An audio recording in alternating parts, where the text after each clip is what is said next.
Hello and welcome to the Game Theory Podcast. I'm your host, Sam Vecenie. We are presented by The Athletic. Today on the show, we're going to dive deep into the Los Angeles Lakers defeating the Golden State Warriors in what essentially turned out to be a blowout in Game 6, 122 to 101. We're going to talk about how the Lakers did it. We're going to talk about how they completely dominated the interior of Game 6 and made the Golden State Warriors way too much of a perimeter-based team. Then we're going to dive into the Warriors and talk about where they go from here, a very big offseason ahead in the Bay. Then we're going to talk a little bit about the Heat advancing over the New York Knicks. This is a series that I have not devoted a crazy amount of time to, if only because I felt like it got kind of dull after a certain point, and it wasn't really an exciting series in terms of tactical adjustments after game 2, realistically. It just came down to whether or not the Knicks were going to make threes at an exceedingly high level, and if the Heat would just miss threes at an exceedingly high level because of the way that the Heat defended the New York Knicks. We'll talk about all of that. And we're going to talk about how Bam Adebayo dominated this game offensively, in my opinion, particularly with off-ball movement. Then we'll talk a little bit about the Knicks offseason, but not a ton. And finally, we'll go into the Phoenix Suns being eliminated by the Denver Nuggets last night. I do want to talk a little bit about the Nuggets at some point. I don't know that it will be today. I do want to focus more today on where the Phoenix Suns go from here, because I think their offseason is slated to be arguably the most interesting in the entire NBA. Okay. With all of that said, that's 2 minutes of intro. Let's start with this Lakers-Warriors Game 6 that resulted in the Los Angeles Lakers completely blowing out the Golden State Warriors. This was a blowout from the jump. This was a 17-point lead, 27-10, midway through the first quarter. The Golden State Warriors, with the starting lineup that they employed, that in my opinion, was meant more to get stops at a high level, because you're inserting Gary Payton in for one of Jordan Poole or Kevon Looney. It ended up being a lineup that they really struggled to get stops with, and it ended up being a lineup that could not space the floor. That ended up being the biggest issue for me in Game 6 for Golden State. They took 48 threes in this game, 26 of them by Stephen Curry and Klay Thompson.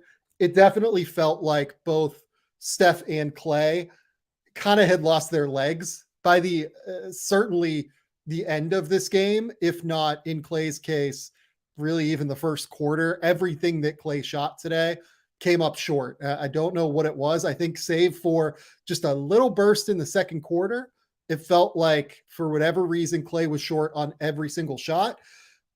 And the Warriors will have real decisions moving forward about what to do with their roster in order to combat these spacing issues. But this team took 48 threes in a game where it started Gary Payton, Andrew Wiggins, and Draymond Green.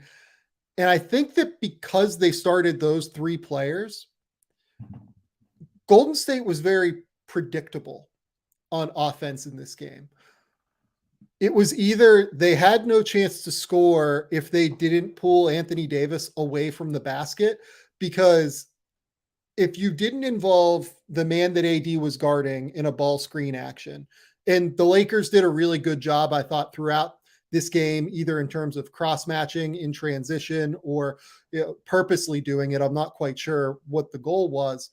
They did a really good job of making sure that Anthony Davis was on different players at different times, which makes it just slightly harder for Golden State to get into specific sets in order to take Anthony Davis away from the basket every single possession in a tried and true set. Like, for instance, Golden State, we're going to go through tape here in terms of how the Lakers dominated, particularly with Anthony Davis on the interior.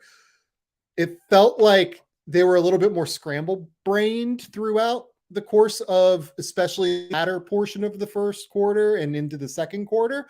It's just they got like a superhuman performance from Steph where he went on an 8-0 run at the end of the first that really got them back into the game, got it to 31-26 Lakers by the end of the first. What I thought, though, was their strategy. They tried to get Anthony Davis involved in the second screening action of the set.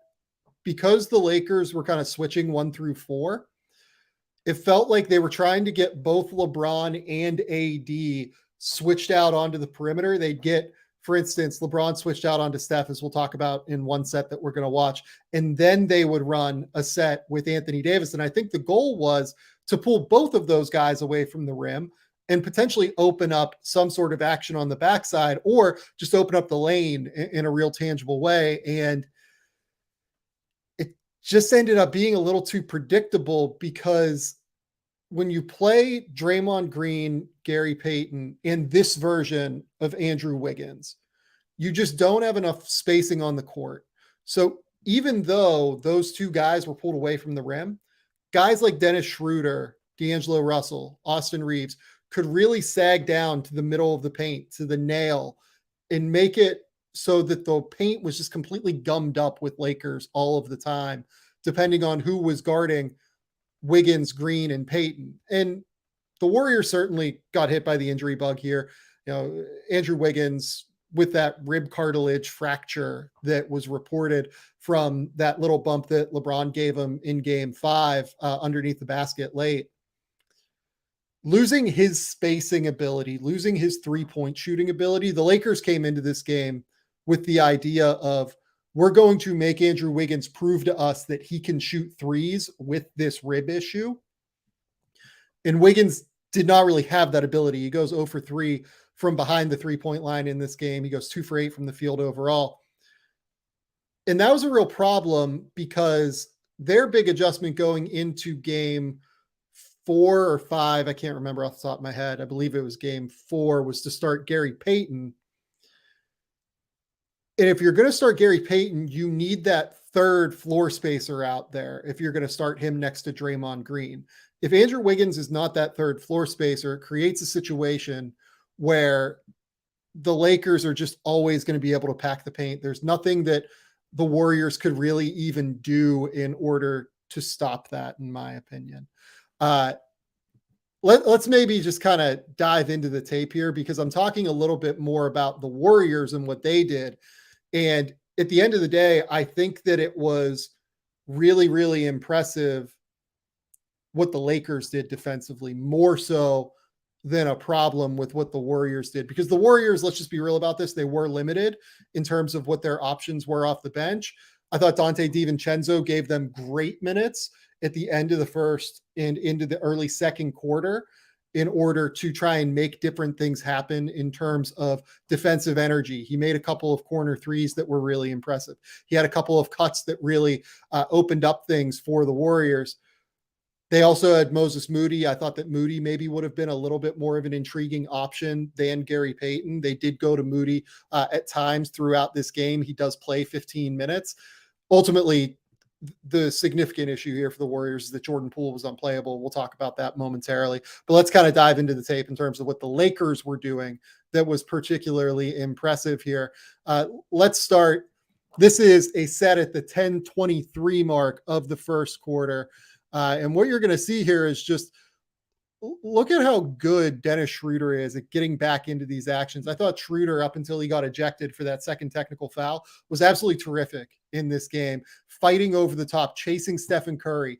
I thought he played a critical role in Stephen Curry clearly getting tired by the end of this game. And throughout the course of this series, Dennis's tireless efforts, I think, were really, really important in terms of wearing Stephen Curry down. He gets back into this play.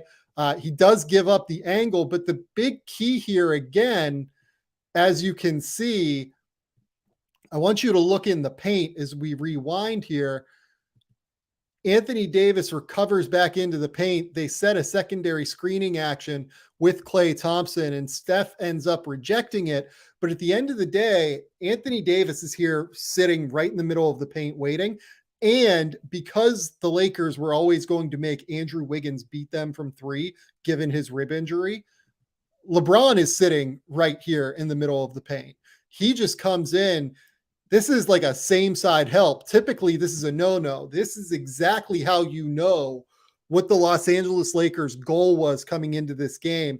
At the 10-20 mark of this first quarter, they're helping off of same side corner actions where Andrew Wiggins is the guy in the corner. That's just like a dead giveaway kind of.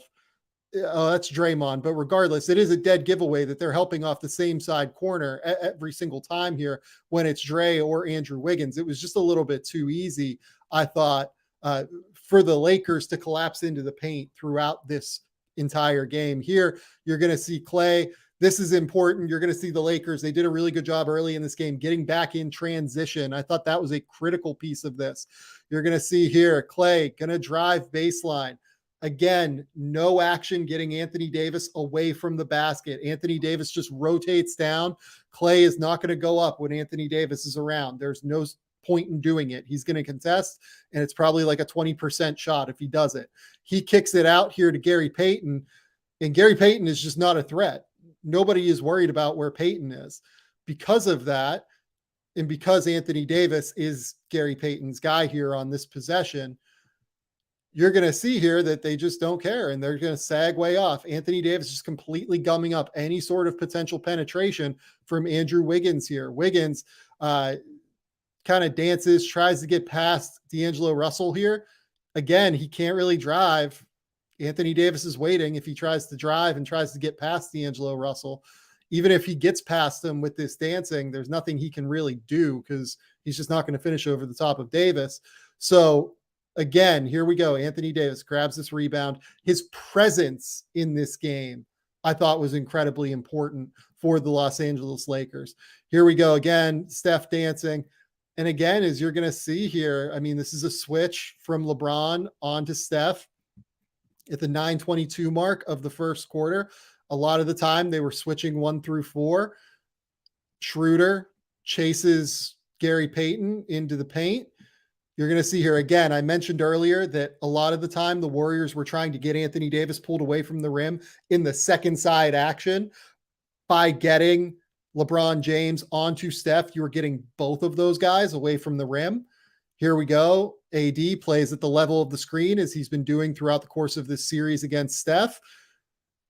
Guards him pretty well. It just ends up being a situation where they have to switch it because LeBron just kind of peels off at the end of the day. That's another piece of this that I think is important. I think that they thought by getting LeBron switched on to Steph early, they would be able to force that one-on-one Stephen Curry, Anthony Davis matchup in space because LeBron throughout the course of this series has been a little bit more inclined just to execute peel switches as opposed to fighting through those screening actions.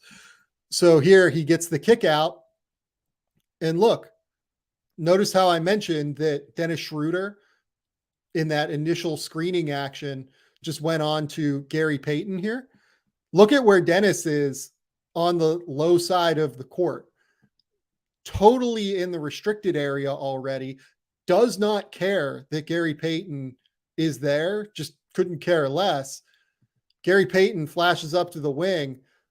As soon as Schroeder sees Steph start this drive, he stunts in, and because he stunts in, Steph kicks it out to Gary Payton, thinking that that's going to allow Anthony Davis enough time to recover back into the play and use his length to impede Steph in that driving action.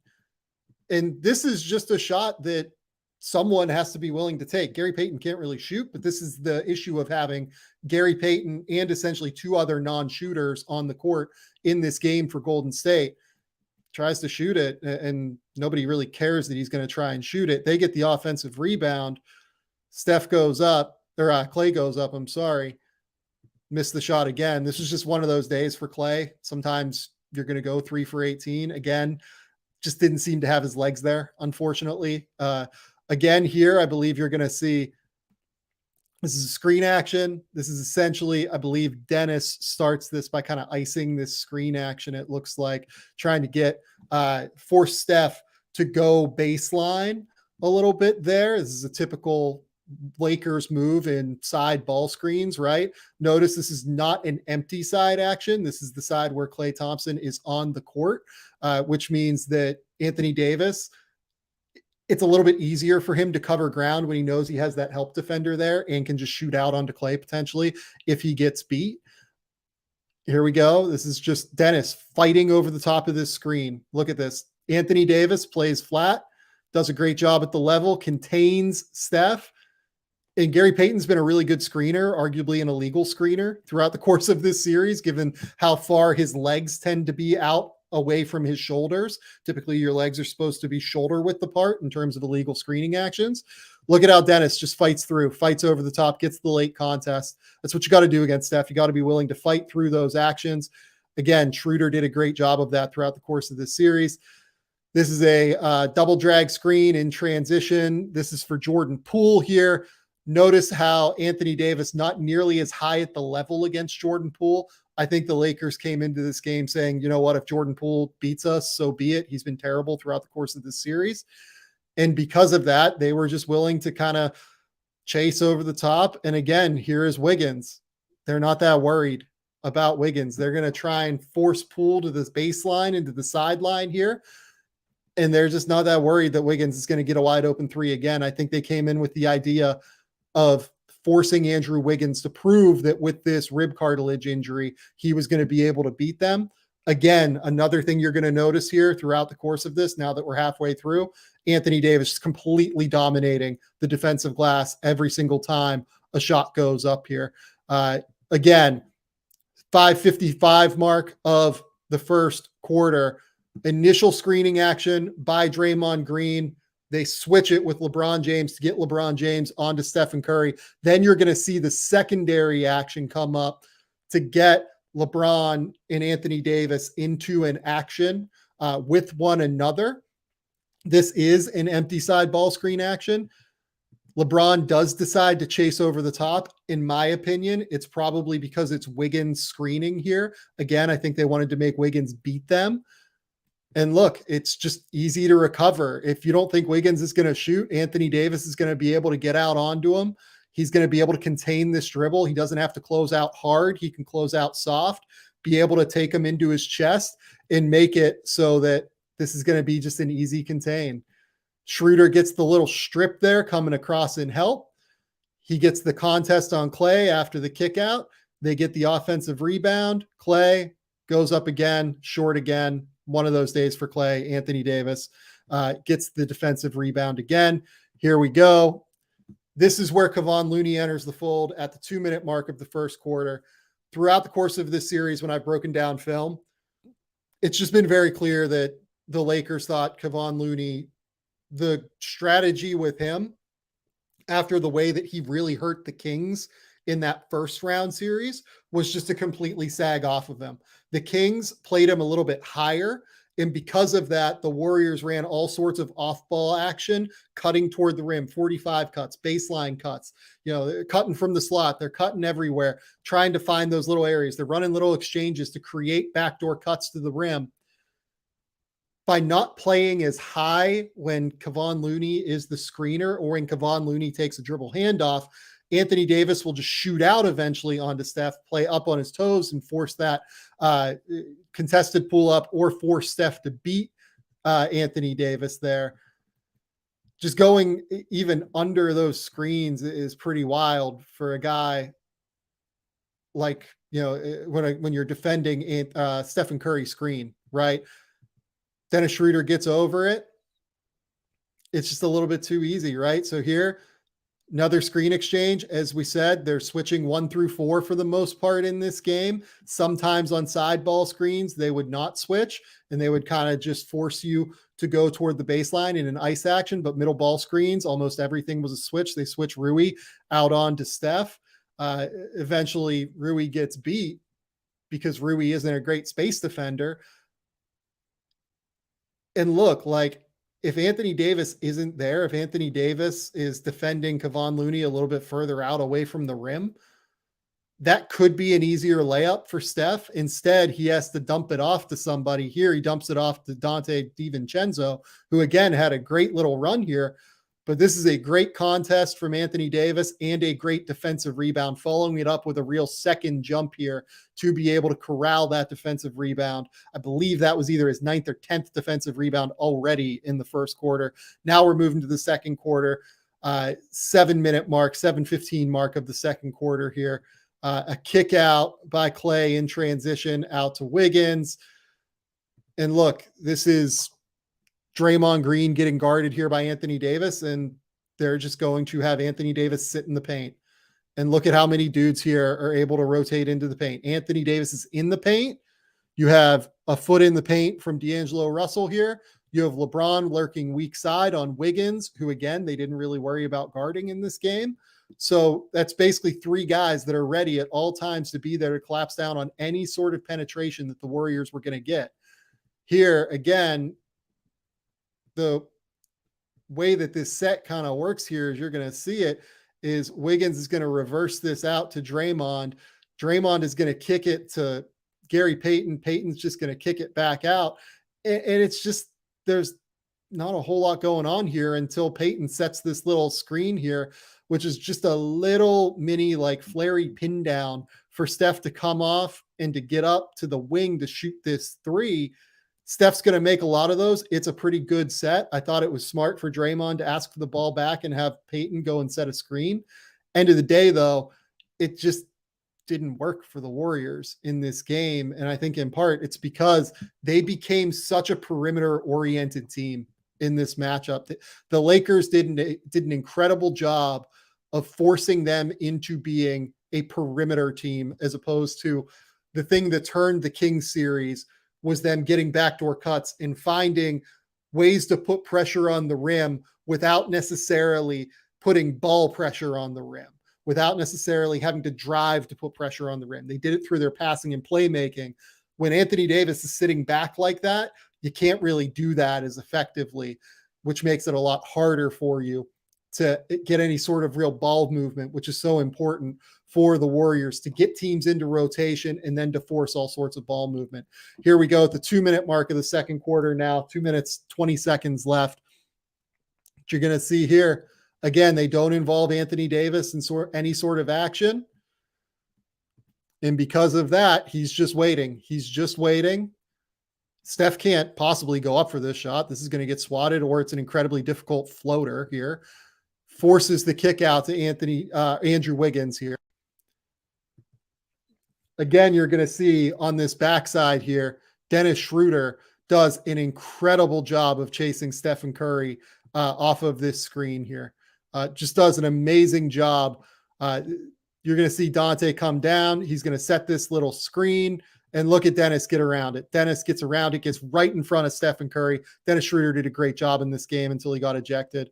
And again, this is Steph now just has to make something happen, but he has to make something happen when Anthony Davis is lurking at the rim. And here you're just going to see a beautiful weak side rotation. Doesn't even go up for it. It's just the presence of Anthony Davis. You have to be constantly aware. And Steph can't get all the way to the rim here because Anthony Davis is lurking. It makes him rush this little floater when it feels like he's almost kind of in between steps and off balance.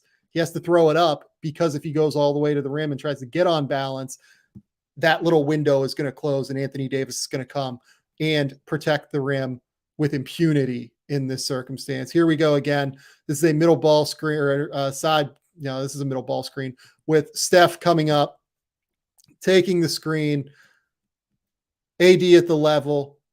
Schroeder fights over the top, gets back into the play. Anthony Davis, again, just sinks all the way back into the paint when Kevon Looney catches this ball. They're going to be more than happy if Kevon Looney takes the shot. He made one of them today in a late shot clock circumstance, but they're going to live with that every time it happens. Makes them reset with 13 seconds left on the shot clock, so you're going to be a little bit rushed here. LeBron gets over the top of the screening action. Kevon Looney's typically a really good screener. I thought he was a really poor screener in this game, honestly. LeBron fights over the top. They're going to force, I believe, a pretty difficult shot here. Difficult shot. AD again, defensive rebound, completely locking down the paint.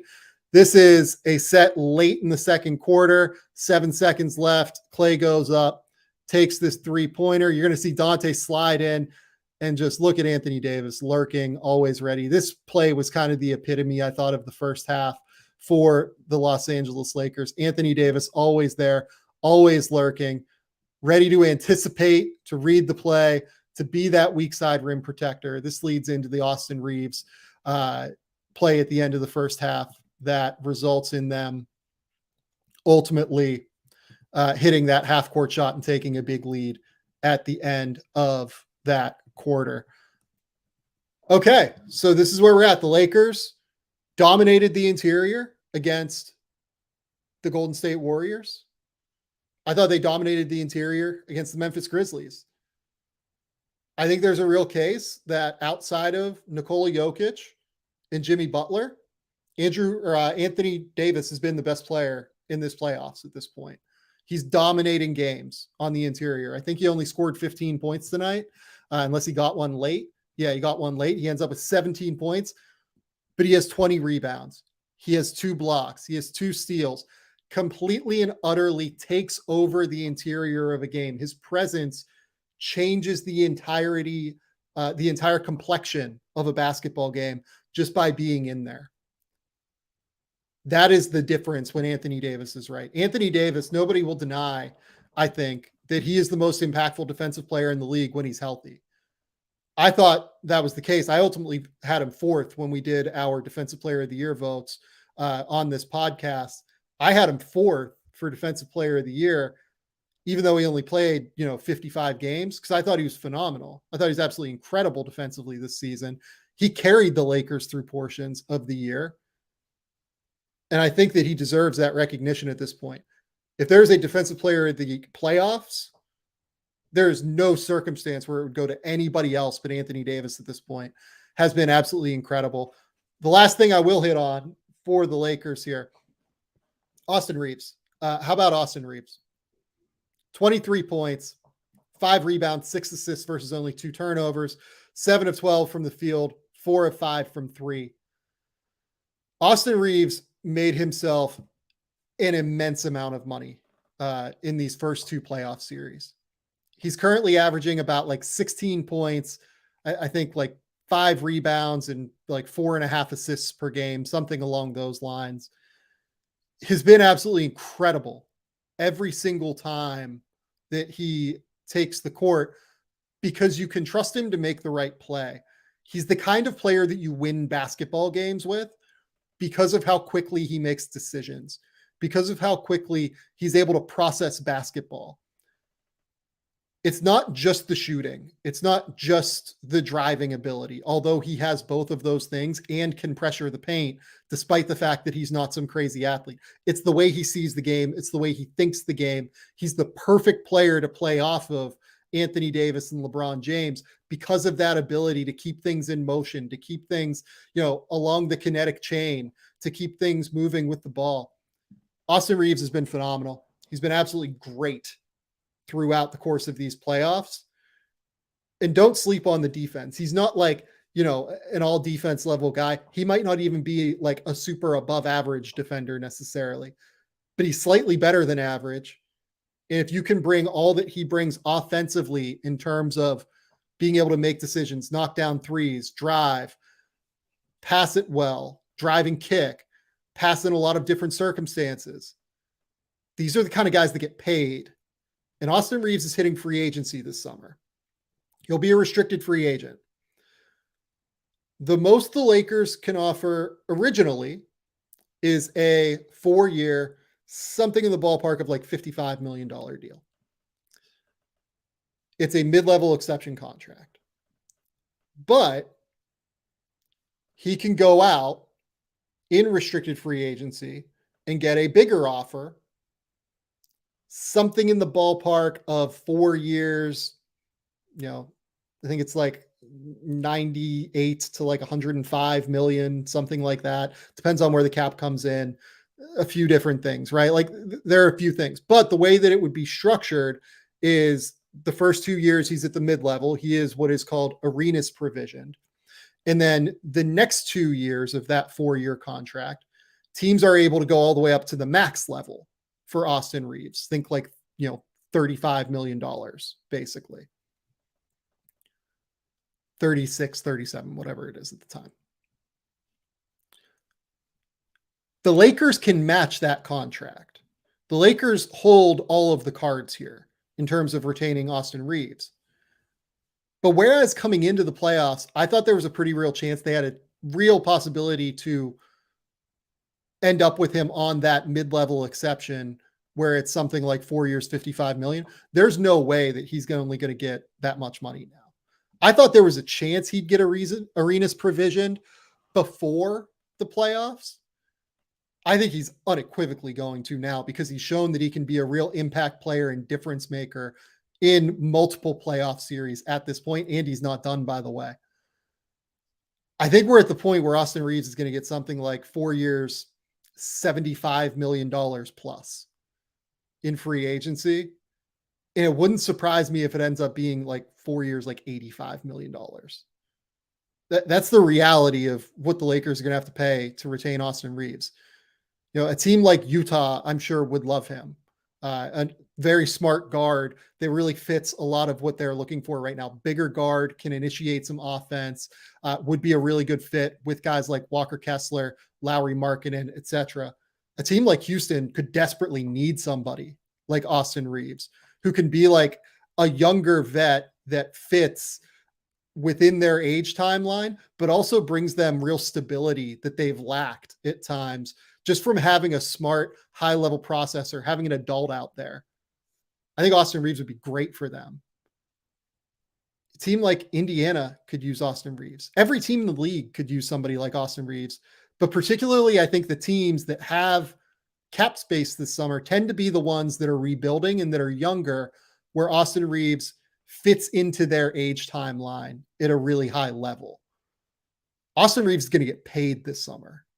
He earns it. He has earned it at this point, and he deserves it. If I'm the Lakers, I'm matching anything. I want to be very clear about that. I think Austin Reaves is too important for them to let go. I think he's a more well-rounded, versatile player than Alex Caruso. And I thought they should have retained Caruso on the mid-level when Chicago signed him to that deal. The way that the structure of that deal would work for the Lakers, if he does get arenas provision for, let's say, 4 years, $80 million, they would have the option to either flatten the salaries out over the course of those years or maintain them for the first 2 years, and then he gets like balloon payments. So if it's 4 years, $80 million, let's say, he would make something like 12 million in the first year, 13 and a half in the second year. And then what would that be, like 54 and a half in the next 2 years? So it'd be like 26 and 28 or something along those lines. These are all like fuzzy numbers that are estimates, but are in the ballpark of what it would be. I think that they have to match whatever it is to keep him. And I think that these playoffs have shown why he is so valuable to them, because he's kind of the perfect running partner for these two stars that desperately need him. If I was the Lakers, how do I structure this deal? I think that you do have to talk to LeBron, see how many more years he's planning on playing. If he's planning on playing beyond the next 2 years, obviously it seems like he is going to play 2 years because of the Bronny factor. If I'm the Lakers, I'm probably more comfortable just having that deal be like, 12, then 13, then 27, then the balloon payments out for Austin. If LeBron is not going to retire after 2 years, or is not planning to, at least, everything changes. Obviously, you never know. I think I probably want it leveled out a little bit. We'll see. We'll see what they end up doing. And of course, all of what I'm talking about, by the way, is subject to them changing something in the new CBA. We have not heard what the arenas provision necessarily looks like in the CBA yet.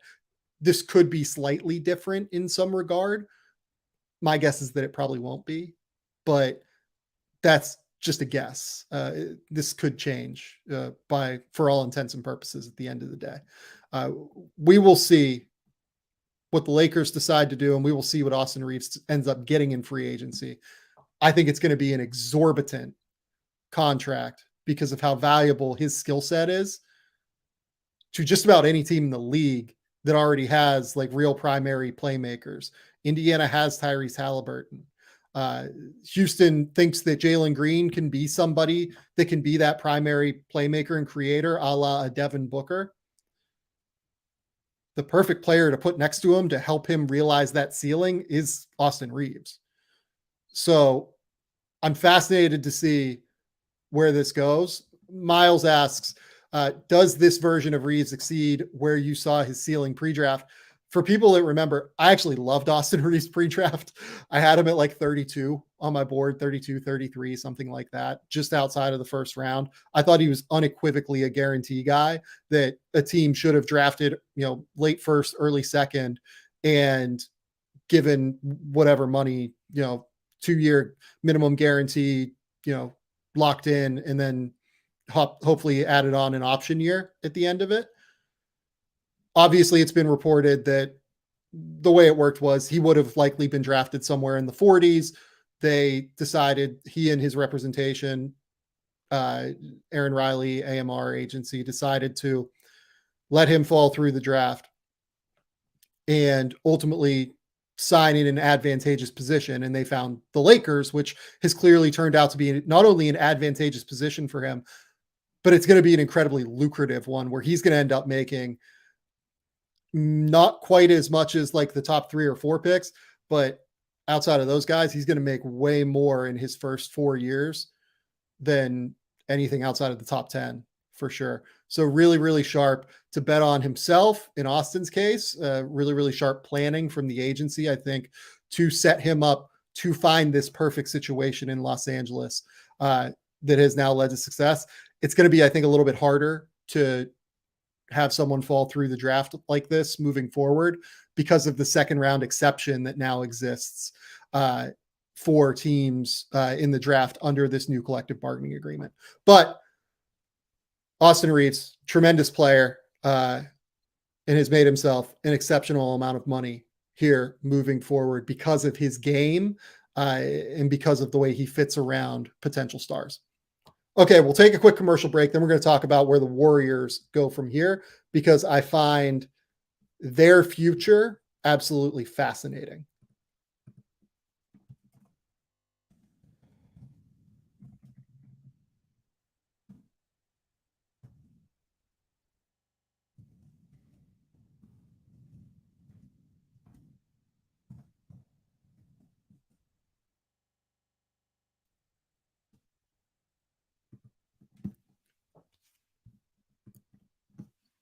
Okay. Let's talk Golden State. Golden State gets eliminated here a year after winning the NBA championship. I think that the process for this team getting eliminated started back at the 2020 NBA draft when they took James Wiseman. I think that they should have taken LaMelo Ball and rolled with it, to be honest. That is the reality, I think, of what should have happened at the time. They don't. They take Wiseman. Wiseman was always a project, is the thing. You knew that James Wiseman was going to take time. This is a team that did not have that time. And I think the Warriors in their front office made a bit of a miscalculation in terms of taking a player that they thought would be able to help them run 2 timelines concurrently. They could have a future timeline, and because Stephen Curry, Draymond Green, and Klay Thompson are as good as they are, they could have a present day timeline. I think you guys know that have been listening for a while how I feel about a 2 timeline situation. There are no half measures in the NBA. You can't play both sides of it. You're either in or you're out. And if you're neither, you're nowhere. The Warriors last year ended up winning a title. They got nothing from those future players. Jordan Poole emerges.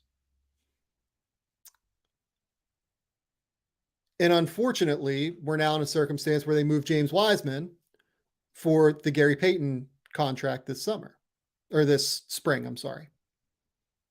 I was a little bit surprised when they moved Wiseman that they chose to take back a contract that had multiple years attached to it, because this is where the finances come into play. For the Warriors to retain this roster, and they saved like 3 or 4 million on the James Wiseman deal as compared to the Gary Payton deal, which ultimately results in like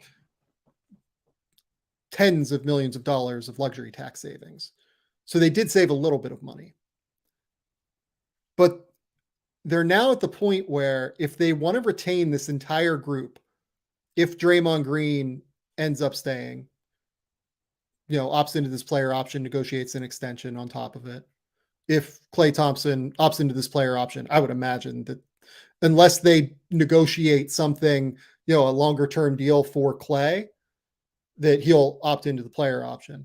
I do wonder if there is like some room around maybe Klay like opting out, them having his bird rights, and then signing like a, maybe like a 390 or something like that, 3-100 contract. I'm just kind of like speculating. A 3-100 would save them something like $10 million moving forward, which would be really, really valuable for them. I don't know if Klay necessarily wants to take a pay cut for next season, but it could end up being more than he makes long term. Klay had a interesting season this year that we'll talk about momentarily. But by moving Wiseman for Payton, they now are set up to where they have to make real decisions, because I don't think anybody wants to pay $500 million for a team that just got eliminated in the second round. If they had won the title, things might be different, but they didn't win the title. They did end up getting 5 or 6 home games, which ended up making them a lot of money.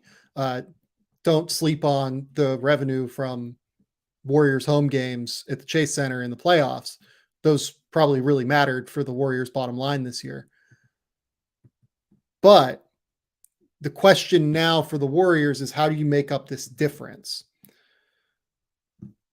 On top of that, how do you maintain being competitive when you can only offer, look, JaMychal Green started multiple games in this series, was a valuable depth piece at times for them this year. Can only offer him something like $3.5 million, give or take, $300,000, something like that. They can only offer Donte DiVincenzo, I think 5.5 million, 5.4 million, something like that, because the new CBA limits teams who spend this exorbitantly. They will not have a mid-level exception, a mini mid-level for taxpayers to be able to pay a new player this offseason. So they're basically going to have to use, the non-bird rights on Donte to retain him, which is tricky. Maybe they end up retaining Donte. Maybe they don't. I think that if you're Donte DiVincenzo and you really love Golden State, you could take the Bobby Portis model, which for people who remember, he actually ended up kind of taking a smaller deal in Milwaukee in his second season there in order to get early bird rights, and then set himself up to be able to get a deal on his early bird rights for the mid-level exception, level number, which is how early bird rights work. If you have a guy's early bird rights, you can sign him up to that mid-level exception.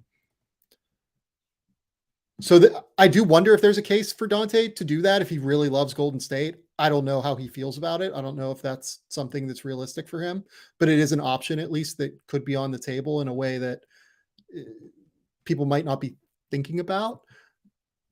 The big decision here is Draymond Green's. Draymond Green has a player option for $27.6 million next year.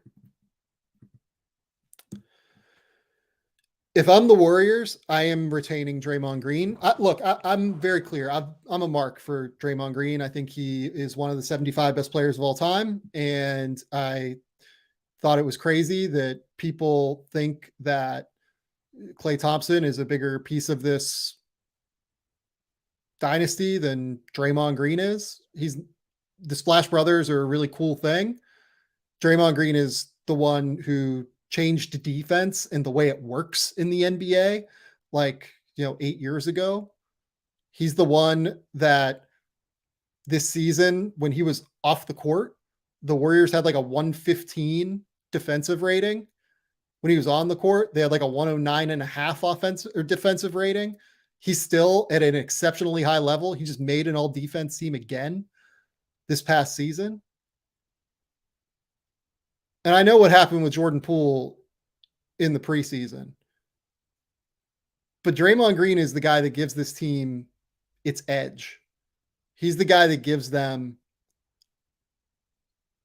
everything that they've had defensively, in my opinion. Klay Thompson was a great defender on the ball, and he allowed the Warriors to not have to use Stephen Curry against the best ball handlers in the league for years.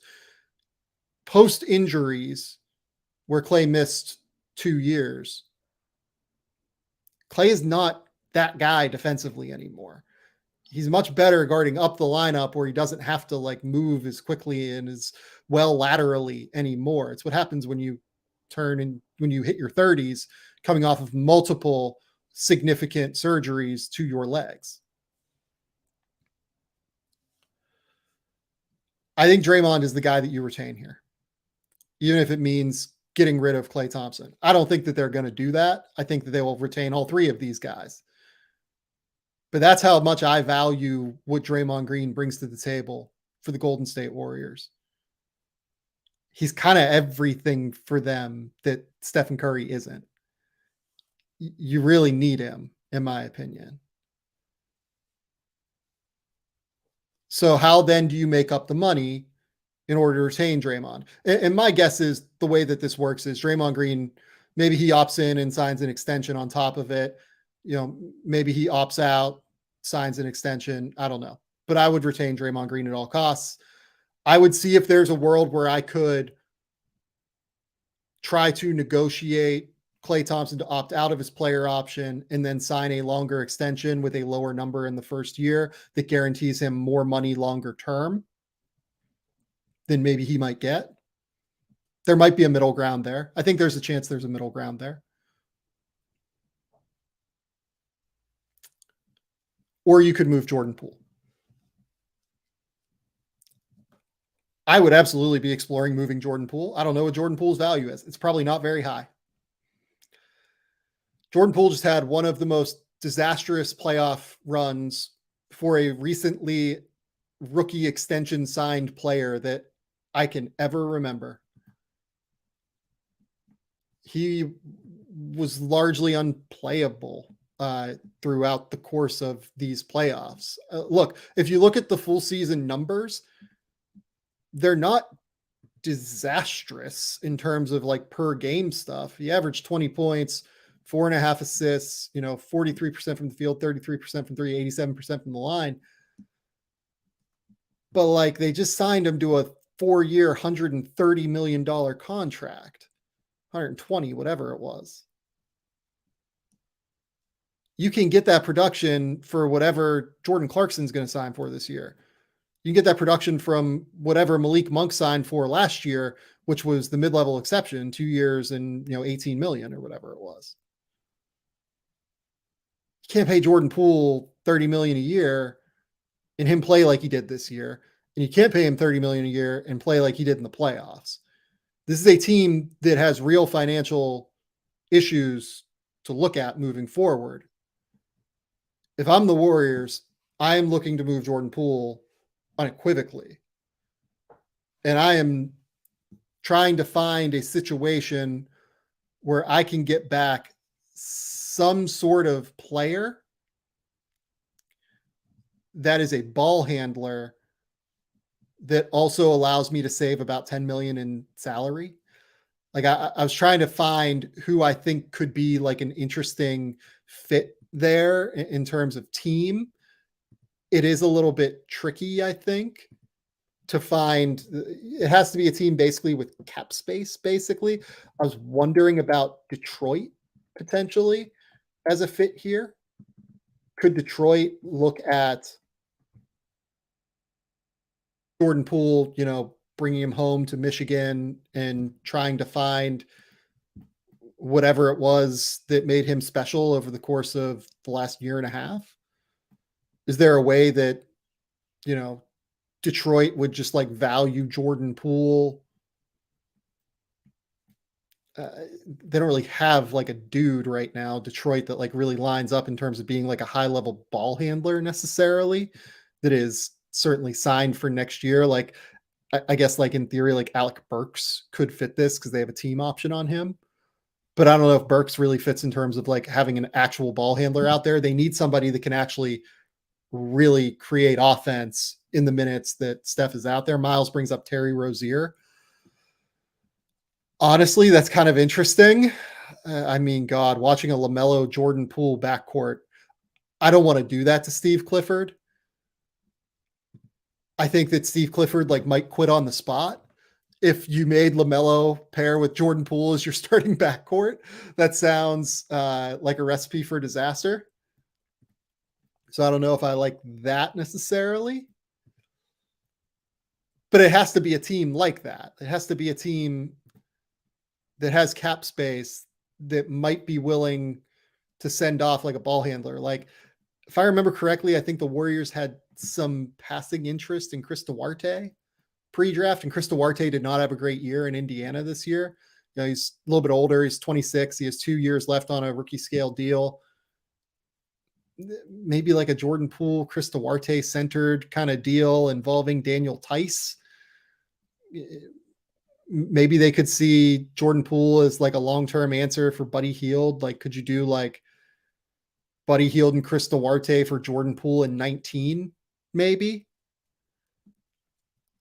I'm just like kind of spitballing here. I don't even know if I love that move for the Golden State Warriors at a high level, but what that move does do is it would set you up with an expiring deal. And of course, all of this is dependent upon the team acquiring Jordan Poole, valuing him in some way.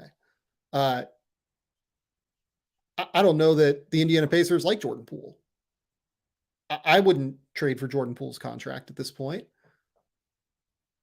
But I'm betting that somebody in the league would take him and would be happy to take a shot on a player that is incredibly creative offensively.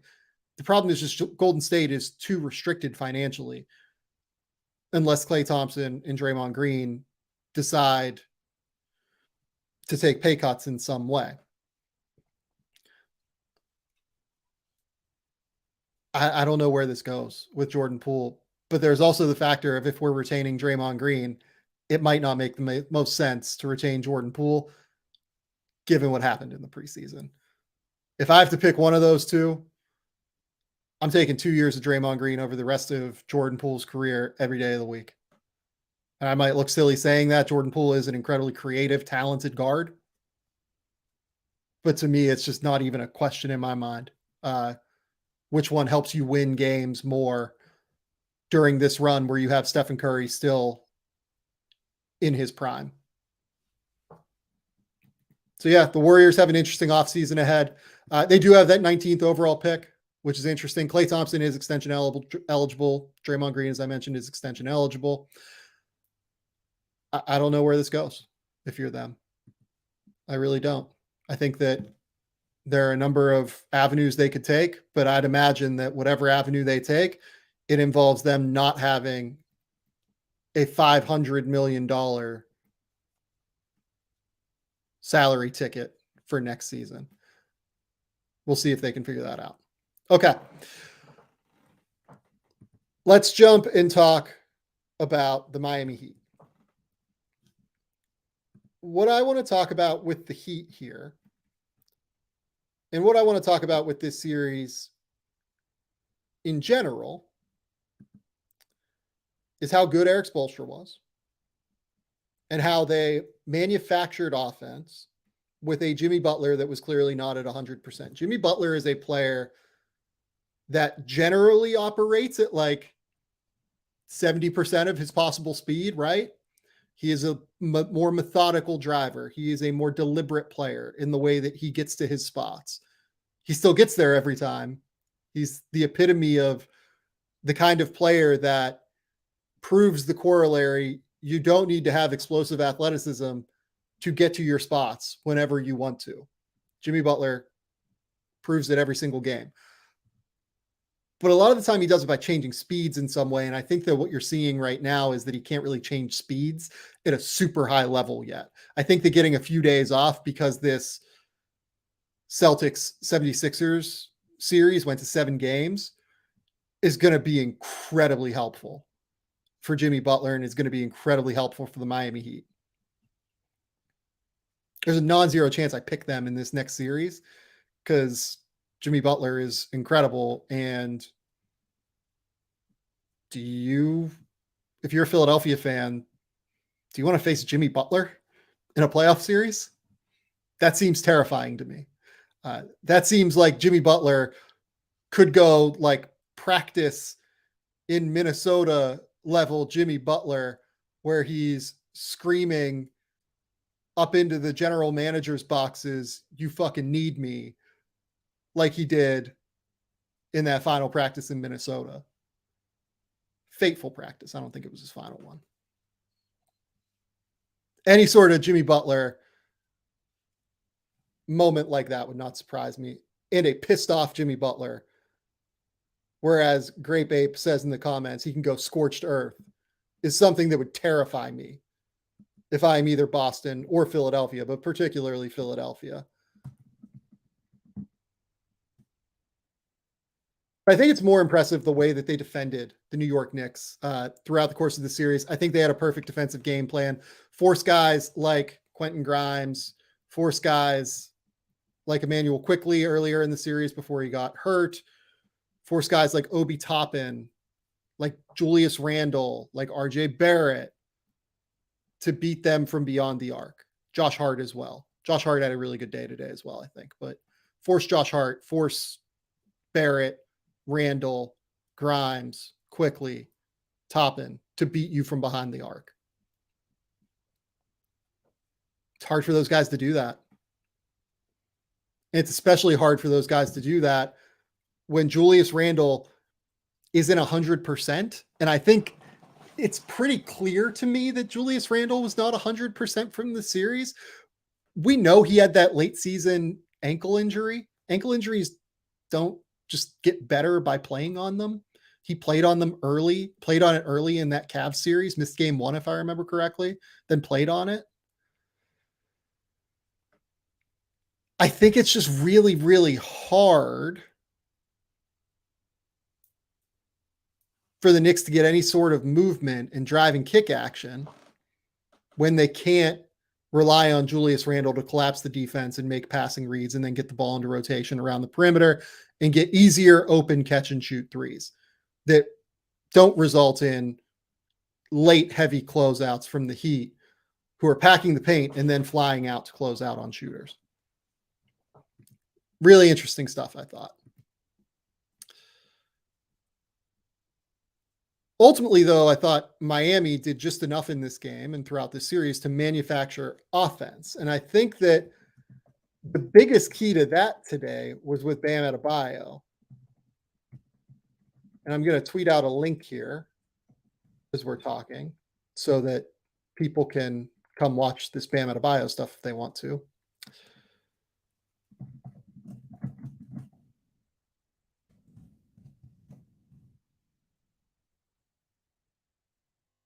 I thought Bam Adebayo was tremendous in this game. And I get that Knicks fans are probably furious at Bam Adebayo. So I'm sorry about this ahead of time because I am going to give Bam his flowers. If you're a Knicks fan, I get it. Like I get you being frustrated about some of the screens. I get being frustrated about the fact that I think he non-purposefully injured 4 of your guys throughout the course of this season. I don't think Bam's a dirty player. I think he can sometimes like kind of lose, control of where he is like in space at times. And he plays physically and he's strong. I don't think he's a dirty player. I think he is just someone that will at times be very physical in that way. What I thought Bam did incredibly well today was move without the ball. He got it going early. He had a couple of post plays. But I thought that by moving without the ball, he set up different mismatches. And I thought that he did a great job of setting up potential driving angles for Jimmy Butler, especially late in this game, as we'll talk about, not just with his screening, but with his seals. Bam Adebayo goes for 23 points, 9 rebounds, only 1 assist, but 2 steals in this game, goes 9 of 20 from the field. But in a game that was so tight and congested and physical and was basically just like a wrestling match underneath with him and Mitchell Robinson and Kevin Love and Julius Randle and all these guys. Josh Hart's another guy that's happy to get in there. There are so many bodies around the paint constantly in this series on both ends of the floor. I thought the way that Bam opened up just that little bit of space throughout was really, really critical. So let's dive into the tape here and talk a little bit about Bam. So what you're going to see here is Bam is going to set just this little screen here on Jalen Brunson. It's like almost like a little slip, but what he does here is he engages Brunson here. And by engaging Brunson, he forces the switch so that Brunson can't recover out onto Gabe Vincent, and that Mitchell Robinson is forced to go out and guard Gabe Vincent. By engaging him here, I thought that he did a very good job of setting up a real mismatch opportunity for both players on the Miami Heat. So he engages him here and he posts him, right? And I think the Knicks do a great job here of communicating this. Jalen Brunson and Grimes recognize this, and they're going to switch this. And Grimes is going to get on him because he's a much better matchup for Bam on the block than Brunson is, certainly. Brunson, it almost just has to be an Olay, and it's going to be a 2-point bucket for sure. Bam with a tremendous drop step here to get this easy bucket. Bam just really, really sharp with his off-ball movement today. Here, you're going to see reversal out to Love. Bam does his work here on the left wing, as you're going to see at the 4:45 mark of the first quarter. You're just going to see him create this little move by flashing into the middle of the paint, right? They're playing way off of him. They're over-helping with Isaiah Hartenstein toward the strong side of the court. It's funny, if you remember from the Cavs series, this is actually what I hated the Cavs doing against the Knicks, using Jared Allen in game, I believe it was 4, to way overhelp to the strong side, creating open opportunities for someone like Mitchell Robinson to dive and to get to the rim while his man's head was turned. So by overhelping here, because Bam is not a shooter and is on that weak side of the court on the wing, you give Bam plenty of time here to cut and to get very good position for someone who is as strong as he is. This is like kind of it's not really a double there by Randle. He just kind of comes into the paint and watches. I didn't really love what Randle did defensively in this game. Obviously didn't love what he did offensively either. But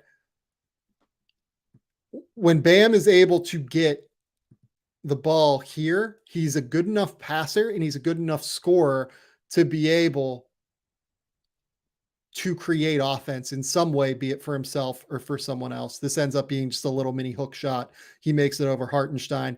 Here we go. This is where we're going to start getting into Bam short rolls. And this is where I thought he really made his hay today offensively, both as a passer and as a scorer, mostly as a scorer though. We're going to see here, this is just going to be a perfect little short roll into a jumper. Bam's jumper hasn't always been great, but today he knocked down a couple of them. It was really important for the Miami Heat to get all those jumpers from Bam that he was able to knock down. I think he had 3 of them, if I remember correctly. So here we go again. Bam Adebayo. You're going to see Duncan come across, traditional Bam Duncan dribble handoff action. They love to try and get Duncan where the man defending Duncan goes under and Duncan just kind of flattens out behind Bam and knocks down a shot from behind the 3-point line. Here, Brunson does a great job actually fighting over this screen here. So they reset it back to Bam in the middle of the court. He pitches it back to Kyle Lowry. And then we're going to see this little pocket pass because he sees that Mitchell Robinson is just very slightly out of position here. And if you're very slightly out of position against somebody like Bam, where you're not quite enough in the gap to be able to recover onto him, Bam is athletic enough to where he's going to get downhill and he's going to score every single time. He's going to do it every single time. Easy dunk, easy lane for Bam Adebayo there. Here we go again. Bam comes up, sets a screen. There we go. Pocket pass again. Little jumper for Bam Adebayo. Huge, huge shots. Coming down the court again. This time, he takes the outlet. We see a little bit of everything from Bam in this game, right? The shooting, the post game, the off-ball movement, the scoring ability as a leaper, dunking at the rim. Incredible player, incredibly valuable player, incredibly versatile player. Here we go. Bam kind of fakes like he's going to set up for a post up, ultimately brings it back out, sets a little screen, another little pocket pass. Pocket pass leads to the kick out to the corner for Gabe Vincent. Easy bucket there. Bam's passing ability that time makes it happen. Here we go. Rejected screen there. And what you're going to notice on this play, this is some beautiful, beautiful off-ball movement from Bam Adebayo. Sets the screen. Jimmy drives. He's kind of standing here by the elbow. Josh Hart comes back out onto him. Is this the one that I meant to grab? Maybe not. This is at the 10-minute mark here. Comes back out. Yeah, this is not the play I meant to grab. This might be the next one. Sorry about that, guys. I'll delete that from the podcast. Okay, here we go. Jimmy's getting trapped here at the 7-minute mark of the fourth quarter. Hits the outlet to Bam. Bam kicks it back out. And what you're going to see here is that Josh is kind of having to pay attention to Bam because Isaiah Hartenstein's head is turned, seeing if he has to help Gabe Vincent here on this drive. Because of that, Bam is going to drive and he's going to go up and try and like fake that he's going to go up for this little lob as an outlet pass. Because he does that, Josh Hart actually really has to commit and dive down with Bam to be able to cut that off. Because Gabe Vincent does actually get by Obi Toppin, which means Hartenstein does get engaged as the help defender. And if Hart doesn't dive down and basically play help onto Bam, it's going to result in an easy dunk. But by doing that, he also opens up the 1-on-2 on the perimeter. This leads to a Max Strus open three. Of course, Strus knocks it down because Max Strus is always going to knock that down. But it could have just as easily led to a Jimmy Butler wide open three as well because it's a 1-on-2 on the perimeter with Jalen Brunson. Here we go at the 3-minute mark of the fourth quarter now. We're going to see Bam recognizes that Jimmy is going to get this ball back. He gets it back and he realizes that Jimmy's going to try and drive baseline and he has an empty side of the court. So by driving baseline here, look at what Bam does to engage and seal off Mitchell Robinson here so that Mitchell Robinson can't get involved in this play. That means that the only low man defender, the only help defender waiting for Jimmy Butler at the basket is going to be Jalen Brunson. Just really, really smart off-ball movement here. Seals off Mitchell Robinson, makes it so there's no chance he can help.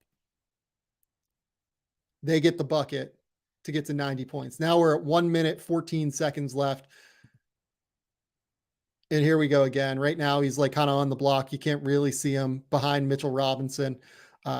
Eventually, the Knicks, who are down 4, they're kind of trapping. They're trying to force a turnover here. They put 2 on the ball. Jimmy recognizes where Gabe Vincent is in the middle of the court, and then it's a 1-on-2. Vincent engages Mitchell Robinson. Bam goes up for the dunk, throws it down with strength. That's your ball game. Miami Heat win.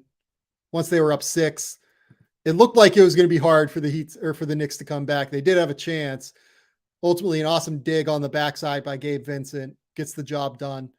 Really, really excellent game, I thought, from Bam Adebayo here. Offensively, particularly, did a great job playing to his strengths, playing without the ball, being physical, being aggressive, also having real skill level as a short roller. knocks down 3 jumpers in this game, plays in that pocket short roll area, plays in just that release valve short roll area more at the top of the key. Excellent work from Bam Adebayo. Anytime that you can get 20 points from Bam in a game, you're winning. Bam averaged, I think, like 18 a game this year, something like that. You can get 23 from him. You're in a really good position in a game like this where it was hard to get any points with how both of these teams were playing defensively. Awesome series from the New York Knicks. Honestly, I think they deserve a lot of credit. It's going to suck to go out to the Miami Heat, a team that there's a lot of animosity toward. There's a lot of animosity toward Pat Riley, obviously, if you're a Knicks fan. I get that this sucks. I get that this was kind of a miserable series to watch in a lot of respects. So if you're a Knicks fan, it probably wasn't all that fun to watch them kind of struggle through this and battle the Heat and lose to an 8 seed after the fun first round series of defeating the Cavs. But I think that this, as much as anything, was styles make fights.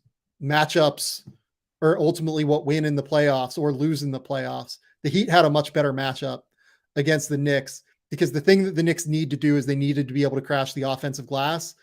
And the Heat are one of the best teams in the NBA at dominating the defensive glass. Only have 8 offensive rebounds in this game. I feel like practically it was probably a few less than that because it felt like Mitchell Robinson had like a couple like missed tips that probably counted as offensive rebounds. I thought that by controlling the defensive glass, making it so that you can't give up easy points to Mitchell Robinson, making it so you don't have to defend multiple possession after possession after possession. If you're Miami, it really allowed them to focus on the fundamentals of packing the paint and closing out late. Really good, sound defensive strategy from Eric Spoelstra. Really good overall positive performance from the Heat. And I think that Knicks fans should be super happy with the way this season went. Let's talk a little bit about the Knicks offseason now. There's not a crazy amount for the Knicks to like really truly do unless they want to dive into the star market. I know that I saw what Stephen A said after the game where he just immediately wants Julius Randle traded because his effort and intensity level can be contagious, essentially was the idea. And when his shot isn't falling, he can be a little bit less engaged defensively, let's go with. I think all that's true, by the way. I don't mind that. I don't think the take is false. But then he just mentions like they got to go get Damian Lillard. They got to go get Karl Anthony Towns. First and foremost, 2 very different players, 2 very different skill sets, 2 very different like players in terms of playoff effectiveness, by the way. We're going to find out, I think, probably on lottery night, maybe. Maybe not on lottery night, but I think we're going to find out a potential for Damian Lillard to get traded on lottery night. If Portland wins the lottery and they end up with Victor Wembanyama, like that's a perfect setup for Lillard moving forward. You retain Jeremy Grant, you retain Shaedon Sharpe, Anthony Simons, you have Vic, you rock next year. I think you see where it takes you for sure with Dame. And I would bet that Dame would like be enthused by that. I would bet that he'd be excited to see where he can take that team. He's, unfortunately, since LaMarcus Aldridge moved on, he hasn't really had that truly great big man, it feels like. Yusuf Nurkic had a couple of okay years, but like they don't really have that, right? So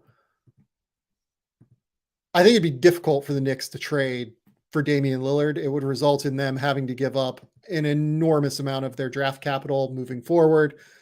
And by the way, like Damian Lillard definitely solves problems for them because Damian Lillard is unbelievable at basketball.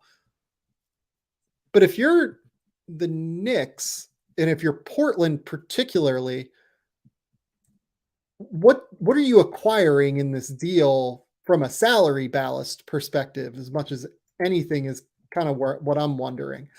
I don't really want Julius Randle back in a Damian Lillard deal.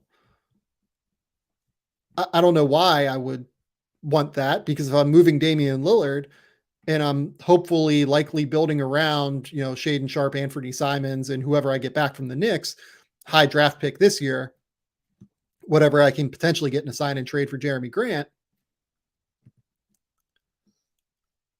Julius Randle doesn't really make sense for me at that point.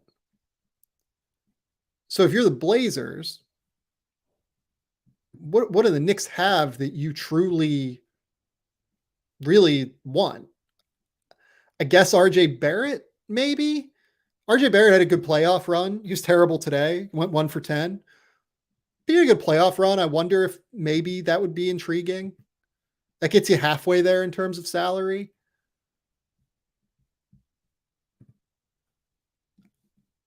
Yvonne Fournier has a club option after the 2023-24 season. So it'd be like Barrett, Fournier, and then like what you try and get Quickly and Grimes in that deal.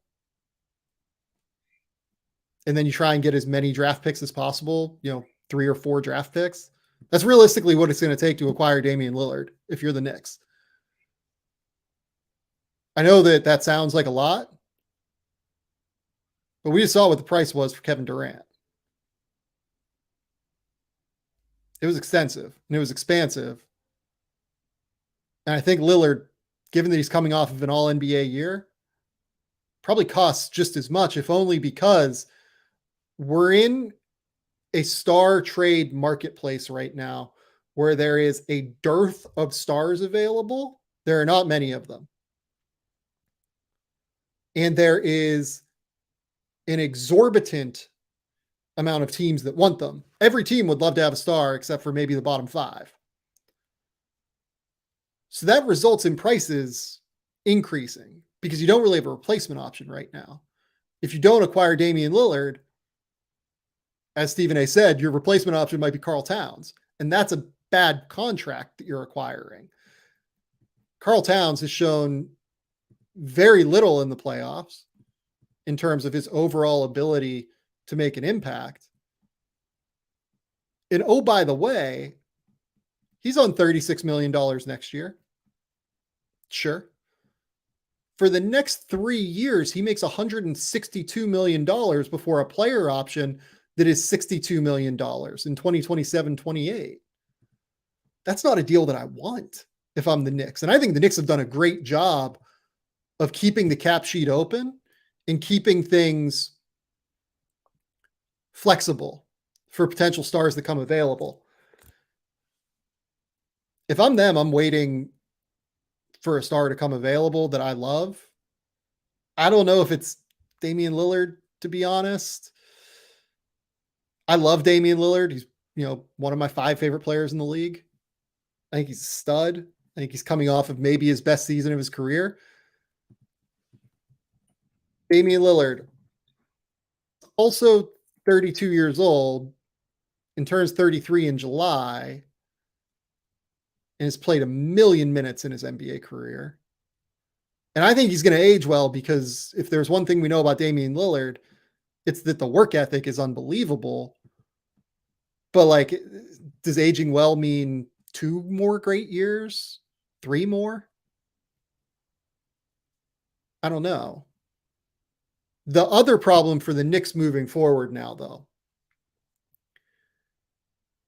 is that some of their young players are coming up on potential extensions that get expensive.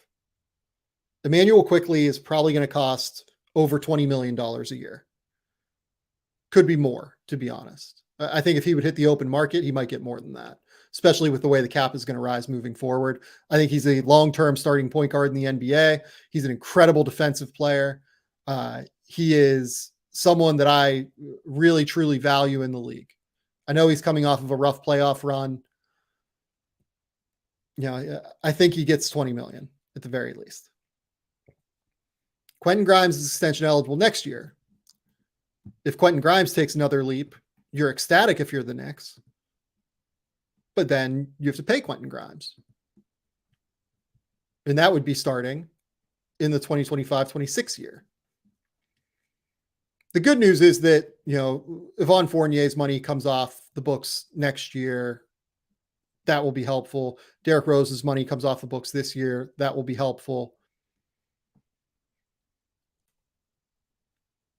you have Julius Randle at 30. You have Jalen Brunson at 25. You have RJ Barrett at 25. By the way, the Knicks do a really good job, I think, of structuring their contracts. The Jalen Brunson deal actually decreases in value, which is going to be really important for them moving forward, especially with how the CBA structures potential extensions moving forward, where you can now offer up to 140% of a player's last year on his contract, which means in the case of Jalen Brunson, in that final year in 2025-26, they can probably offer him a contract starting in like $32 million a year, which will probably be a fairly interesting offer, I would imagine, for him. Something in that ballpark.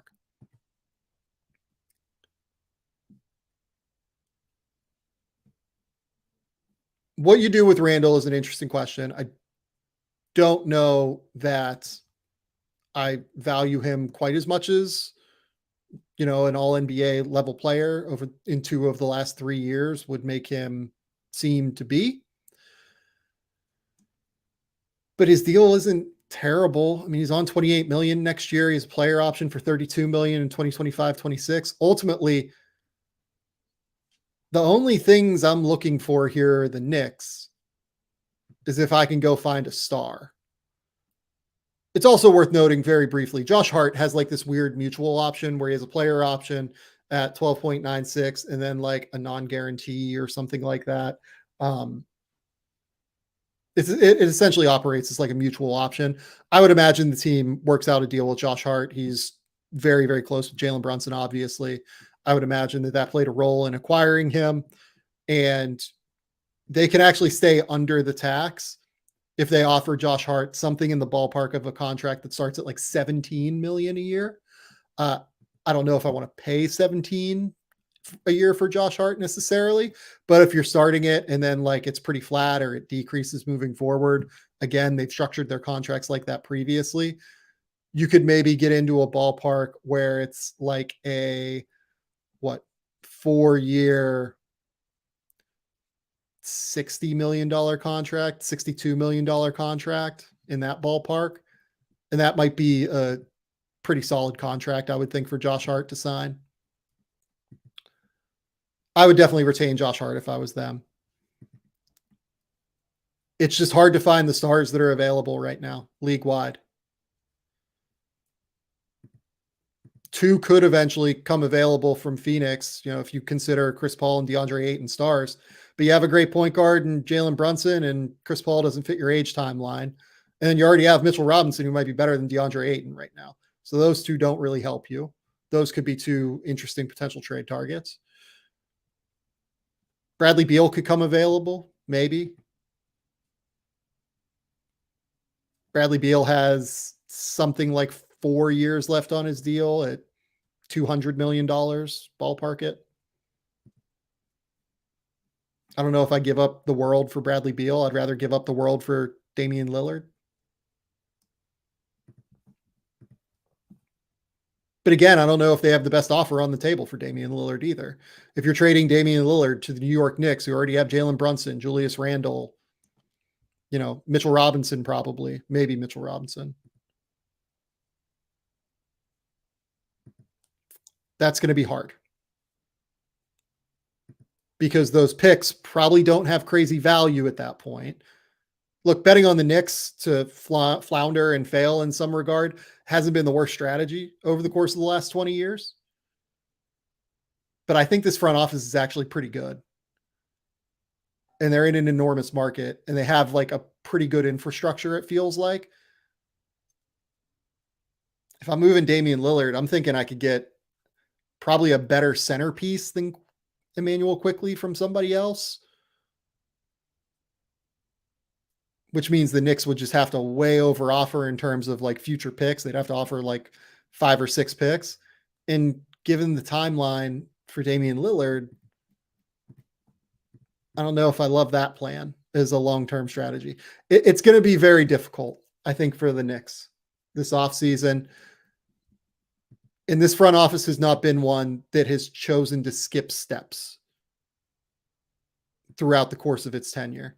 I think Leon Rose has been really smart about the way that he has gone about his business, about the way he's structured contracts, about the way that he has been very considerate in leaving himself outs and flexibility to set them up for success moving forward.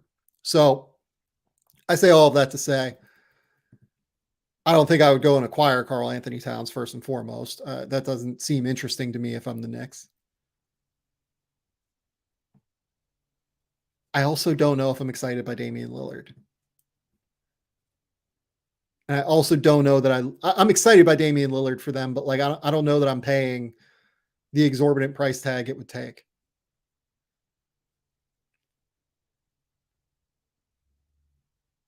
I think it's going to be a little bit tough. I think it's going to be a little bit tougher for them than people think to find that star that's available on the market. Okay, let's take one more quick commercial break, and then we're going to talk more about Phoenix than Denver here moving forward.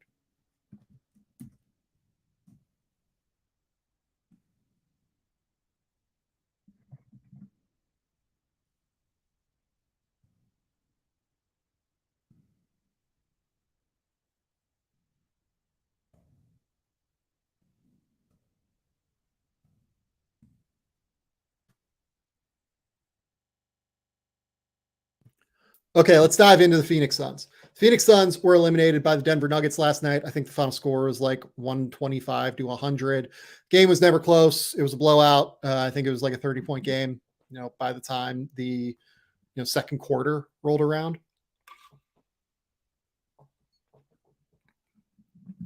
Deandre Ayton did not play in that game. He had a rib contusion, if I remember correctly. Chris Paul did not play in that game. Groin strain held him out after game 2 in this series. If I'm Phoenix, I have to make some real substantial changes. I'm all in on them acquiring Kevin Durant. I think that was a great move for them. If only because Kevin Durant is one of the best basketball players to ever play. And pairing him with Devin Booker is good long term. You have 2 real shot creators. They didn't just do this for this year. I think that was like kind of a misnomer about this.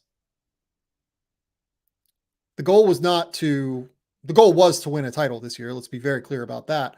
But they knew that they had flexibility moving forward to rebuild around those 2. And the hardest things to find in the NBA are true superstars.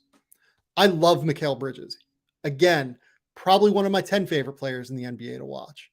I literally just did a podcast back in March with Jason Timpf on this show talking about how I think Mikal Bridges is a future all-star. There's a difference between Kevin Durant and Mikal Bridges.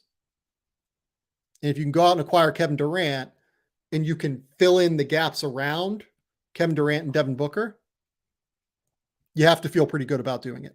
Now, the issue for Phoenix moving forward, and I do wonder how much of this they knew ahead of time in terms of how the new CBA would be structured, it becomes harder to fill in the gaps when you have an enormous payroll. Phoenix right now, I believe, would be over the second apron by retaining both Deandre Ayton and Chris Paul next year, which means they would not have access to the mini mid-level. Yeah, they would be over the second apron as I'm looking at it. Shout out Spotrack. Big fans here, the Game Theory podcast. So that means that they are going to have to move Chris Paul and Deandre Ayton for multiple pieces. And as Krishna Vedantam says, filling out those gaps leaves them at such a minor margin for error. They do have a very small margin for error, but here's the thing. Once you get to this level of like NBA success and you've capped yourself out like they had, you have such little, margin for error as it is. You really do. Like one team out of 30 wins every year. The NBA is so wide open right now. There are realistically 8 teams that we thought entering this playoffs that had a real chance to win it. You're always going to have a limited margin for error. Eventually, Oklahoma City, the team that has like the most margin for error league wide right now, because they have 4 like max guys on rookie scale deals. Eventually, those guys are going to graduate into second contracts. And that's around the time that the Thunder will likely start competing in the playoffs and for a championship. And they're going to have no margin for error at that point. So that's the reality of the situation. A couple of things worth noting for the Phoenix Suns here. Contractually, Chris Paul has 2 years left. In the first year, he makes $30.8 million. About $15 million of that is guaranteed. If they really, truly wanted to get rid of Chris Paul and cut him, they could do so by stretching him and save essentially all but $3.2 million on their salary cap books this year. I don't think they'll do that. I would rather have Chris Paul's salary as a potential trade chip. I think that is the more valuable thing for them moving forward, unless they can straight dump Deandre Ayton into somebody's space.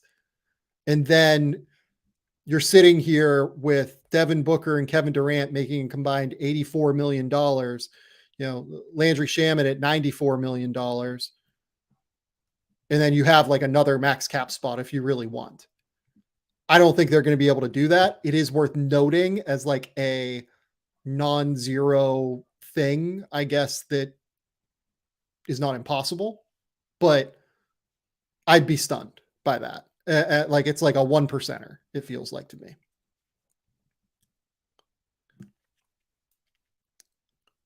Also, there's not like a great option out there in terms of spending a max cap spot. So I don't think that's the route I would go. I would go the trade route. I would move both of these guys, Chris Paul and Deandre Ayton. Here's the reason. Feels like Deandre Ayton's time is up. Goodness, in Phoenix. He's quite poor in the playoffs this year. The thing that you could always sell yourself on with Deandre Ayton was that he'd step up in the playoffs and that he was the kind of playoff player after their title run in 2021, where they went to the finals, whose mobility defensively, whose activity defensively, whose athleticism would continue to improve. And he played very physically. He would continue to grow into his frame. Over the last 2 years, he has really bottomed out defensively in a truly substantial way. He was hurting them on defense, not quite as much as he was hurting them on offense, but a lot. I think you got to move Deandre Ayton. I also think you have to move Chris Paul. I love Chris Paul as a player. I don't think you can trust Chris Paul at this point to get through an entire playoff run where you have to play games every other day, given his history of soft tissue injuries. That sucks to say. I hate it. It's horrible. I think it's also realistic because he hasn't been able to do it over the course of the last few years. And if you are a title or bust team like the Phoenix Suns are moving forward, and that is where they are we are trying to win a championship or it is a failure team because we made our all-in move for Kevin Durant. I don't think you can trust Chris Paul at this point to get through an entire playoff run. And if you can't trust him to get through an entire playoff run when he's already on a $30 million salary block, given how onerous the new CBA is in terms of high spending teams, you can't really retain him. It sucks, but I think it is true, unfortunately. That's not to say that Chris Paul won't be valuable elsewhere. I think he would be very valuable elsewhere. But I don't think that you can necessarily count on him in the way that you would hope. So let's start with moving both of these guys. Who makes sense for Deandre Ayton? The obvious one is Indiana. Indiana signed him to a offer sheet last season in restricted free agency. I don't know how much interest they still have in him. Maybe quite a bit, maybe very little. I don't know. But they did just get Miles Turner on what is now an incredible sweetheart extension number. Miles Turner over the next 2 years is only going to make basically $40 million. He's going to make 20.975 next year. And he's going to make 19.9 in 2024-25. Now that I have him locked in, I would not be moving him for Deandre Ayton. And if I have him locked in, I don't think I'm interested really in Deandre Ayton. So I feel like Indiana, while they might, it's worth noting, like this front office just really might like Deandre Ayton a lot and is willing to go to bat for it and just go for it. It's not what I would do if I was Indiana.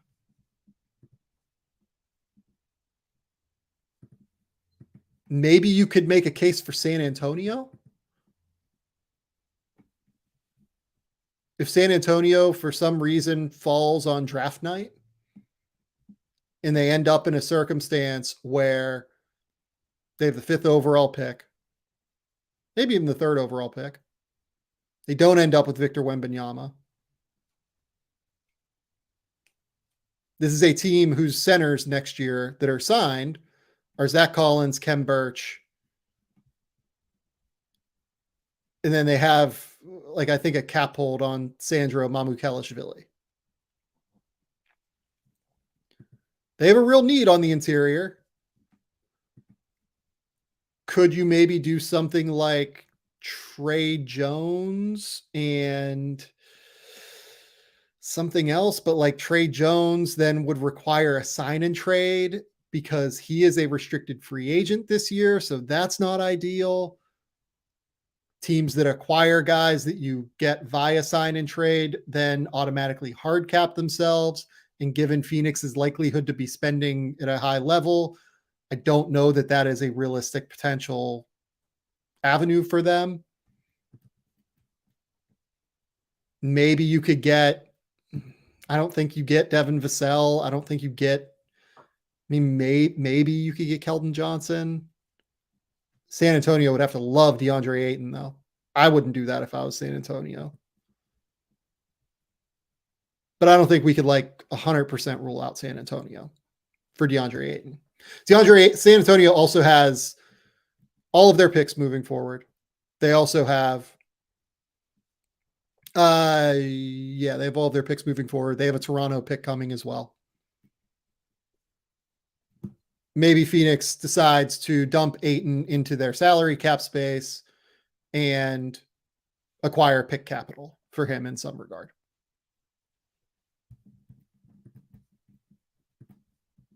The 3 teams that make the most sense for me for Deandre Ayton. I'll start at number 3. Dallas, I think, is an interesting option. Dallas has a real need for someone with size on the interior. It does not seem like Christian Wood will likely be back there. Dwight Powell is an unrestricted free agent. And JaVale McGee is their only center currently on the books. You could do something maybe like a Tim Hardaway, Reggie Bullock kind of deal that gets you right in the ballpark in terms of money. If you just want to do like a 2-for-1 contract kind of thing.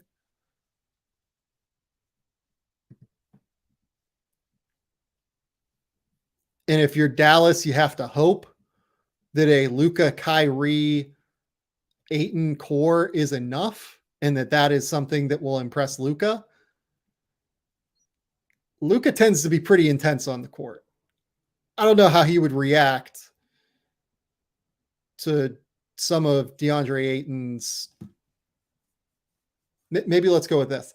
Some of what we saw from Deandre Ayton this year in terms of body language. We've seen Deandre Ayton be active and aggressive and engaged in a lot of moments. This year, it did not happen. I think that's going to be really hard. I think that's going to be not quite the best fit for Dallas. But if Dallas really runs out of options and really runs out of a potential move, maybe you can imagine yourself doing that.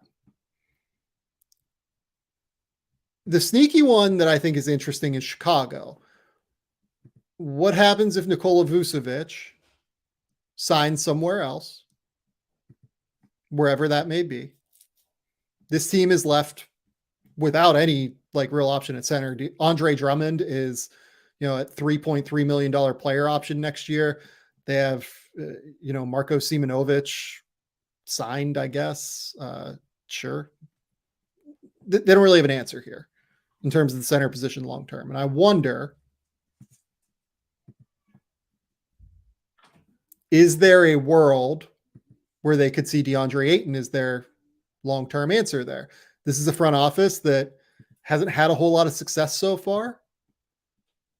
You have to wonder if Arturas Karnisovas could maybe feel a little bit of pressure to try and get something done around this core that he created of Zach LaVine, DeMar DeRozan, Lonzo Ball, Patrick Williams, Alex Caruso. What would you get if you're Phoenix then?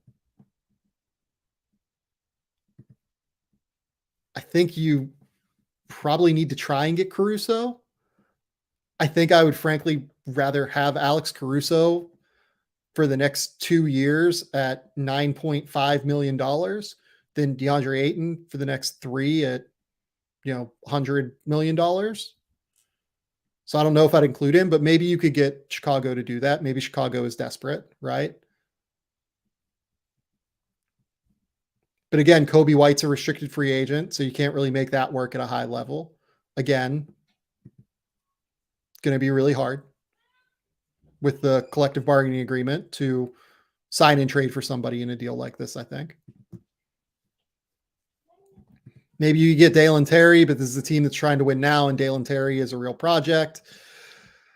I mean, maybe you could just try and do Ayton for DeRozan, and the Bulls see it as LaVine and Ayton as their long-term core. That seems like I love Zach LaVine, but that's not an ideal circumstance to me.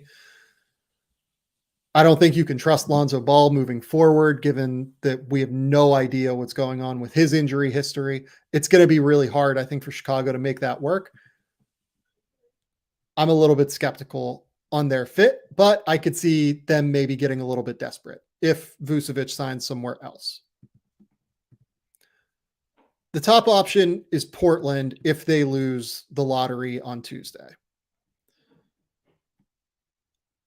It is somewhat easy to imagine a Yusuf Nurkic and other stuff deal. You can imagine Damian Lillard, Anthony Simons, Shaedon Sharpe, Jeremy Grant, DeAndre Ayton as a core moving forward. Maybe they retain Cam Reddish. Maybe they retain Matisse Thybulle. This team could be at least a little bit interesting, right? And if they decide that we want to give Dame one last shot, they really need to upgrade at the center position because Yusuf Nurkic did not give them anything this year. He was really, really poor on the defensive end. So Portland's kind of the top option, but if I'm taking back that Nurkic deal, I actually want something of value from Portland. Maybe that's where draft capital comes in. They have the 23rd overall pick. They have, a couple of other picks moving forward that you could maybe envision a circumstance of them being willing to give up. And then you turn around, you move 23 for something else, you move, the other stuff for something else. I think it's going to be really, really hard to make that work. It's not the easiest spot to find for Deandre Ayton. I think those are the three best spots. I'll at least mention Charlotte. If I was Charlotte, I'd just be happy to continue developing Mark Williams. But next year is the last year of Gordon Hayward's deal. Could Phoenix just decide Gordon Hayward and something else for Deandre Ayton, and then you continue to let Mark Williams grow slowly? Could they just really love Deandre Ayton and move like Gordon Hayward and Mark Williams? That feels like a terrible idea, but Charlotte hasn't exactly always been the most rational actor in the trade market and in the free agency market. Maybe Terry Rozier, and a realistic offer, I do think, could be something like Gordon Hayward and Cody Martin for Deandre Ayton. If Charlotte decides we don't actually want to build around Mark Williams at center, I would just do that if I was them, hand raised, right? Charlotte fans, do not be upset with me. I would rather just build around Mark Williams and see where it goes. But if they decide they want to be better next year, or at least try and build something around LaMelo Ball, if they unfortunately bring back Miles Bridges, retain Gordon Hayward, retain PJ Washington, maybe something like Gordon Hayward and Cody Martin for Deandre Ayton is somewhat interesting. Gordon Hayward really helps Devin Booker and Kevin Durant because of his unselfishness and floor spacing. Cody Martin's just a really smart team defender who has really developed into being a very good rotation player. That's the kind of 2-for-1 deal that you can wrap your arms around and go, that's not disastrous. I guess we should at least mention the Detroit Pistons, just given their affinity for bigs. I can't imagine them like really truly going for this, given that they already have all of Jalen Duren, James Wiseman, Marvin Bagley, and Isaiah Stewart. Again, I would just build around Jalen Duren. That's a better play for them. You never know with the Detroit Pistons and bigs that hit the market.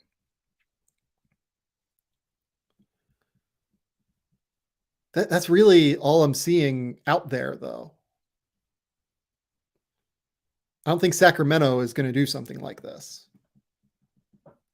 Toronto just filled its need in the middle with Jakob Poeltl. Maybe if Jakob Poeltl decides to sign elsewhere, possibly, but it doesn't seem like that is coming. Like it feels like they have a lot of comfort there with Jakob Poeltl. Also, if I'm Toronto and I already have Pascal Siakam and I'm building around him and Scotty Barnes, I probably want more of a spacing big than Deandre Ayton has proven to be. Jakob Poeltl can pass. He's a really great screen center. He actually does have real gravity, despite the fact that he can't shoot. I'd rather do that. I don't know if Deandre Ayton makes sense for them. So the options here are limited. Washington already has Kristaps Porzingis. Houston already has Alperen Şengün, and I would much rather just continue to play him at center. They also have a 14% chance at Victor Wembanyama coming up. It's hard for me to find the answer for Deandre Ayton. Chris Paul, on the other hand, I think will be relatively easy to move because Chris Paul is on an expiring deal, essentially.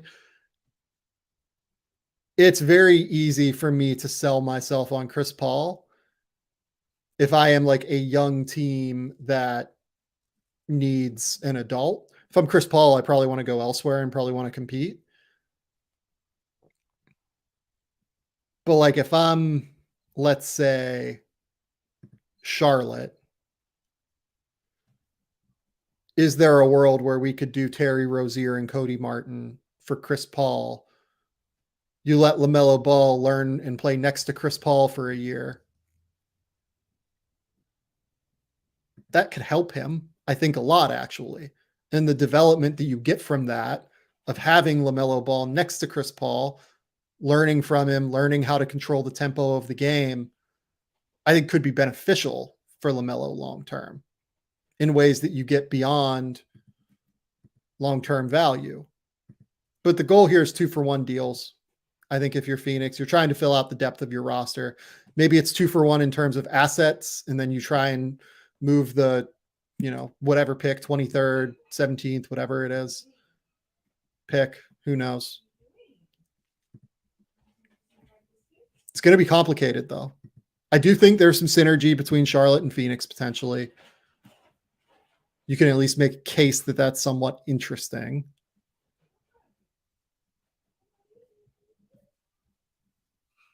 But I don't know what they do. I don't think this is going to be an easy offseason for Phoenix. But I do think I would try and move on from both of them in 2-for-1 style deals. Maybe not necessarily 2-for-1 players. I would go 2-for-1 asset value. Where I'm able to remove them from my roster and pick up multiple things that allow me to then go out elsewhere and get value. The other thing with Phoenix that's worth noting, James Jones throughout the years, especially last year in an article with Kevin Arnovitz, has been very clear that they don't value the draft as much as other teams. There are two things that have changed there in recent years, really recent months. First, Matt Ishbia bought the team and just might have different feelings on that. We don't know. Chris Haynes reported earlier that the Phoenix Suns fired 2 scouts and an executive. I don't think those names have been released yet. If I've missed that, I apologize. But as far as I know, those teams have not been released or those names have not been released. Could be some cleaning up in the front office and could be a change in strategy. You can see a world where while James Jones does not value the draft, maybe Matt Ishbia does. He obviously moved all those picks for Kevin Durant, but that doesn't necessarily mean that he doesn't value having young players on cost-controlled deals, especially with this second point here. The new CBA, if you're going to be an exorbitant spender, really values getting high-level draft picks and getting guys that can come in and be valuable for you and can come in and be cost-controlled. The draft is more valuable than ever under this new collective bargaining agreement. And I wonder if James Jones will see that or if Matt Ishbia will see that and decide that we need to make some changes in regard to our strategy in the draft. We will see. But I'm very intrigued to watch what they end up getting back in deals for DeAndre Ayton and Chris Paul. I would bet you that the league in general has a much better valuation of those two players than I personally might, which makes it a little bit hard for me to find the exact deals. But it is not the easiest thing in the world to find exact deals, as we just kind of went through on this show. Okay. In terms of what I'm looking for, I would certainly like rim protection and ball movement. And obviously you need shooting for Devin Booker drives. Those are the main things. Those are the 3 things you look for. If you can find those, you're in pretty good shape, I think.